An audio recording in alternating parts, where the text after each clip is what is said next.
guys, welcome back to my channel. I'm so excited to be back with another video. So today I really just wanted to answer all the questions. So over the past couple of months, I've been gathering so many questions that you guys have sent to me. There have been so many of them, so I just wanted to kind of just collect them into one video. And a lot of people ask similar questions, so basically instead of me kind of going back and forth with people, I can just send them to this video. It can kind of be like a hub for them to basically get all the research and information that they need. I really hope that you guys find this video helpful. And if you do have any more questions that are not answered in this video, please feel free to email me them, drop them in the comments, and what I could do is maybe in a couple of months time or weeks time I can do another video answering those questions. So we're going to get right into it. A lot of them have been sent through Instagram, so please bear with me. I'm just going to go through them. The first question is based around, so I've done a Pharmaceutical Journal write-up. If you have not read my write-up yet, please head over to, well, to be honest, I'll put the video or the link, sorry, in the video description, so you'll be able to see the link. So this person, I think they read my article, and they're basically saying, I'm a pharmacist. I've worked as a clinical pharmacist for 4 years in hospital. It's going well so far. I have learned a lot. However, I was wondering, when is it best to move on from the workplace? Basically, I think when you get to a point where you know everything, you feel like, okay, not know everything, because nobody knows everything, but when you get to a point where you feel like it's kind of routine, you're now autopilot. So you go into work. For me, I was working in hospital for a very long time. So you get into work, you do your ward rounds. So for some people that might mean going to like a kind of a ward meeting, 9 o'clock or 9:15. You'd have the pharmacists, the nurses, the junior doctors, the consultants, everyone there. You go through all the patients. What stage are they at? Who are we discharging today? Okay, what medicines do we need to have ready? Who's going into surgery if you're working on a surgical ward? Who are the new patients we have? What are their conditions? What medicines do we need on the ward? All that kind of stuff. And then at the end of the day, you do your discharges. And then when you finish, you go to pharmacy, you help out. And it became a routine for me. And I moved across so many different trusts and different sectors. And I just found that it was becoming almost like second nature. I would go to a job, I would learn the ropes for like 2-3 months, and then you're back into routine again. You know all the drug names, you know the procedures, you know what the GPHC expects of you, you know what Public Health England is, you know all this stuff, and you just get to a point where it's like, okay, I'm not growing anymore. And I think that's the point where you have to ask yourself, maybe I should move on. When I was actually working at the second hospital I worked at, it was a teaching hospital, and it was an NHS Foundation hospital, and essentially we had a new pharmacy. What do they call them? I've even forgotten now. She was basically the senior pharmacist, right? She was the head of the pharmacy department, and she said to me and another girl, she said, you come into a job and you take what you need, the knowledge that is required, to learn the ropes, understand the job, things that you didn't know, learn those things. Once you have that under your belt, move on. Literally, she told me and my friend this thing, and she said she is somebody who had been a pharmacist. She had been a superintendent, she had been a chief pharmacist, she had done it all. And she said one thing she always tells herself is she comes in, she gets the knowledge and the skills she needs, and she moves on. So sometimes people look at me, at my resume or my CV, as we say in England, and they're like, why have you moved jobs so many times? Is there an issue? And I'm just like, I'm just not a believer in staying at a job for 6, 7, 8 years. A job where you know everything, you know the system. Sometimes you go to places and people are like, I've been here for 53 years.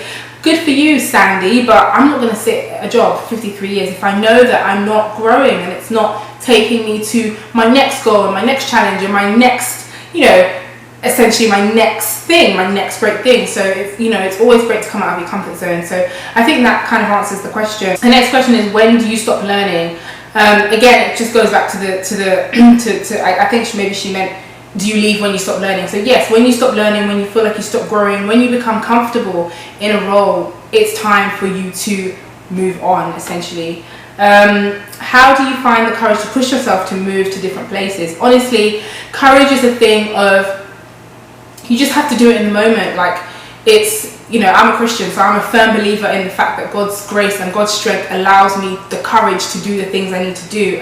It is not in my own strength. It's funny because this morning I was looking at a scripture that I had read a few months back, and it said, I do not boast of myself, I boast in Christ. And my boast, my courage, my determination, my motivation, it's not in myself, it's in God who gives me the grace. And if you're not religious or you don't believe in God, I think that again, it's just knowing that you are more than able. I think the reason why people don't take steps is because of fear of failure. And you know, sometimes it's okay to feel that fear, it's okay to feel anxious. I get anxious a lot, actually. I'm a very anxious person, and it's okay to be uncertain and all those kind of things, but essentially you have to take the step at some point. I think you just have to know and be sure that I want to take this step, and even if I fall down, I can always get up. You know, my dad always used to say, when there's life, there's hope. When you're alive, you have the hope and the grace to be able to take another step and try again. So yeah, that's my answer for that one. Okay, so basically comparing life in the UK and Canada as well as salaries. Okay, so I'm gonna be this is probably gonna be another video as a whole because it's quite extensive. So you know, this person wants to know the salaries, the people, the culture, the food, the houses, the cost of living, renting and mortgages, and I can't give that answer now because again, it has not been that long for me. I don't have a mortgage here. Salary wise, I would say, again, referring back to a couple of my videos, as a pharmacist, if you are a newly qualified pharmacist, you can earn a little bit more here than in the UK. Now that depends on where in the UK you're working. Things have changed, but when I qualified as a pharmacist in 2014, as a hospital pharmacist, the average salary was about 25 to 26,000, and that was literally outside of the London area. If you were in the London area, you might have got 27, 28, which over here, that's probably around 40, 50 Canadian dollars. As a pharmacist here who is new, you can earn and command so much more. So again, it just depends.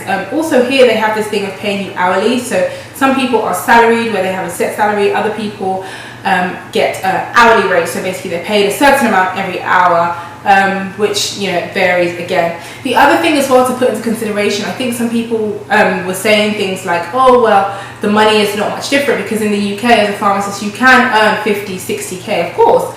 However, that sometimes can take some time. So, you know, as a band 7 or band 8, yes, you can earn that kind of level or that salary. That's in hospital. In retail or community, sometimes it's set, so some people are like 45k, 50k.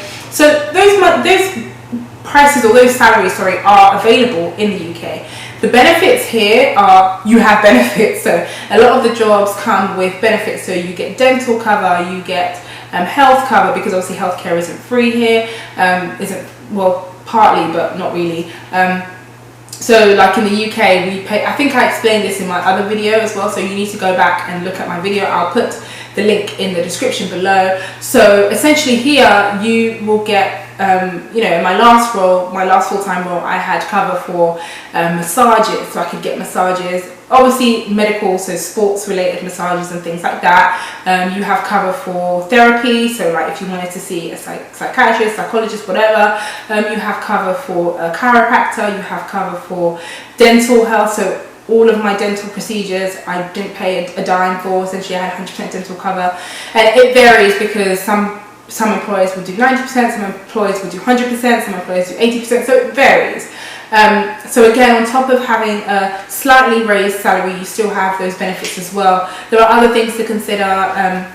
Again, houses are a little bit bigger here, and things like that. But then you need to also look at the cons, some of the cons, which I'm kind of finding now, like, you know, things like having to pay for winter tires in the winter and having to like shovel snow, all that stuff we don't have to do in the UK. The weather as well, the people are nice, but it's very different. It's very different. I think Western to Western countries, so they're both Western countries, so obviously there is that kind of lifestyle similarity, but there's just little variances that are a bit like, okay, this is a bit weird. Like for example, you have to pay for banking. So I joined a particular bank. Not all banks do it because I actually have 2 bank accounts now, but when I first moved, the first bank I joined, they charged me every month for using my current account. They call it checking account here, we call it current account back at home.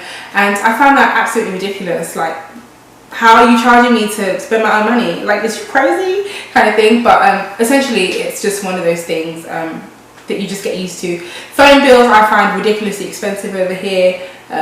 Again, there's no Aldi. Like, Aldi. We call it Aldi in England, but they will call it Aldi in North America. Yeah, so they don't have that. So I find food sometimes a little bit pricey. Again, it could just be the difference because, okay, I'll give you guys an example. There's, you know, you say $30, $30 Canadian dollars is probably like £15. So today I paid for something and it was roughly around $30, $35. And I was like, this is so expensive. When I converted it to pounds, I was like, actually, that's pretty cheap in pounds.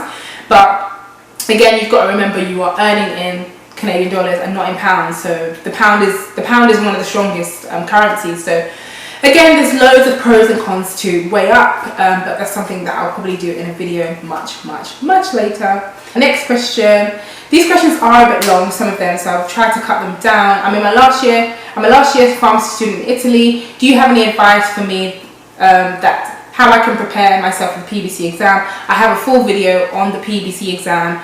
Very extensive, informative, detailed video on that, so please go watch that. I'm thinking to apply for a PhD program, meanwhile do the exam since I also need financial support. Okay, any advice would be helpful. So in regards to PhD, again, I think one thing I always say with pharmacy is you can do a PhD, that's great, but you kind of need to know, what am I going to do with that PhD once I do it? Because it's good to have extra qualifications, but if you're just going to do a PhD and work in a retail pharmacy and just do that, then why waste the money, the time, the energy when you could just start now working in a retail pharmacy, build yourself up. If you want to buy your own pharmacies, do your own business, all that kind of stuff, why not do that? I think sometimes you know, we do things because we want the extra qualification, but you need to kind of look at the avenues that it opens up for you. So if doing a PhD, if you want to do it because you want to go into academia, maybe you want to work for a pharma company. A lot of pharma companies do ask for people with PhDs. So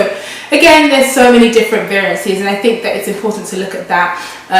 Doing a PhD alongside doing the PBC exams, I don't have any advice for because I've never done a PhD in my life. But I have done the PBC exams, and I've done them whilst working as a pharmacist and doing a postgrad, and that was quite full on. It was full on because of time, like you're working full time, you're doing on-calls, you're doing late nights. Aside from that, I'm working extra locum shifts on the weekends, and I'm studying at night because I have an essay to submit or whatever. So it was quite full on. So you've got to really think about that. You know, and again, as I said, I think in the pharmaceutical industry, you don't necessarily always need a PhD. It just depends on what branch you want to kind of go down. If you're someone who you want to go into academia, you want to, you know, be a lecturer somewhere, you want to be, you know, some senior person at Pfizer, maybe you're going to need you know, a PhD. But again, that has to be something you do personally, like do your own research and look into that. Working at Boots as a full-time pharmacist, I actually really miss like Boots and Lloyd's and like Co-op and all those companies, or WOW, whatever they're called. If I pass the EE, which is the evaluating exam, so the EE is the first exam that you have to do as an international student, international graduate, sorry, before you actually do the qualifying exams. Do I have to take a course at University in Canada before I take the qualifying exam? Now the answer to that question is no, so you don't have to. You can if you want to, if you find that you need extra support and help before doing the qualifying exam, then you can take courses. There are courses available, and I think that I think it's called an IPG, the International Pharmacy Graduate Program. I think they only do that either in British Columbia or in Ontario, so you kind of have to decide if you want to do that. Now, I mentioned this in one of my other videos as well, so if you are somebody who took the qualifying exam and you failed the qualifying exam, a lot of the pharmacy bodies require you to do the International Pharmacy Graduate Program, and that's compulsory before you can actually get on their register. Okay, so again, this is something to think about and something to do research on before you take a step. Is the job market good in Ontario or Vancouver? I don't know anything about about Vancouver because I don't live in Vancouver. I don't know any pharmacists that live in Vancouver. I know in Ontario it's good depending on where you are. Again, as I said in all my previous videos and Instagram posts, don't let anybody discourage you and tell you, oh, there's no jobs, you're a pharmacist, you're in the medical field. You're most likely probably going to always find an opportunity to do something as long as you're licensed and you have everything that is required of you. You have to be willing to travel. That's one thing that I'm sure of. So what's the interview process for pharmacy like? Is it as intense as medicine? How do you prepare? Interview process for pharmacy is, again, I didn't do an interview I didn't actually do an interview. Yeah, for my pharmacy school, I didn't do an interview because I already met the requirements academically, so I got the grades that I needed. I had the good predicted grades that they wanted, so I didn't really need to do an interview. I did do an interview for one of my universities, which I didn't end up going to. I didn't end up picking it anyway because I didn't really want to go there. But yeah, again, that interview process was quite, it was okay. It was quite thorough. So, you know, they ask you all the questions. Why do you want to do pharmacy?